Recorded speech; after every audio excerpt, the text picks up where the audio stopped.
అందరికీ praise the lord. 23rd ఫిబ్రవరి. ఈరోజు యేసయ్య మిమ్మల్ని చూసి చెప్తున్నది ఏంటంటే, విశ్వాస సంబంధులే ఆశీర్వదింపబడతారని గలతీయులకు రాసిన పత్రిక 3:9లో చెప్పబడింది. Those who are of faith are blessed. పౌలు గలతీయుల సంఘానికి ఈ పత్రిక రాశాడు. కొందరు ధర్మశాస్త్రాన్ని ఆచరిస్తేనే రక్షణ అని బోధిస్తున్నారు. కానీ పౌలు స్పష్టంగా చెబుతున్నాడు, అబ్రహాము ధర్మశాస్త్రం వల్ల కాదు, విశ్వాసం వల్లనే నీతిమంతుడిగా లెక్కించబడ్డాడని. కాబట్టి ప్రియమైన బిడ్డల్లారా, యేసుపై విశ్వాసమే ఆశీర్వాదానికి మార్గం. దేవుని వాగ్దానాలు విశ్వాసులకే చెందుతాయి.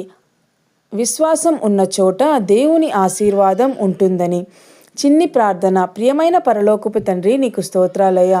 మా పనులపై కాదు, నీ కృపపై ఆధారపడే విశ్వాసాన్ని మాకు ఇవ్వుము తండ్రి. అబ్రహాము వలె నిన్ను నమ్మి ముందుకు సాగునట్లు మమ్మల్ని నడిపించుమయ్యా.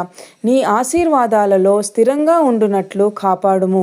యేసు నామంలో ప్రార్థించి అడిగి వేడుకుంటున్నాము తండ్రి. ఆమేన్.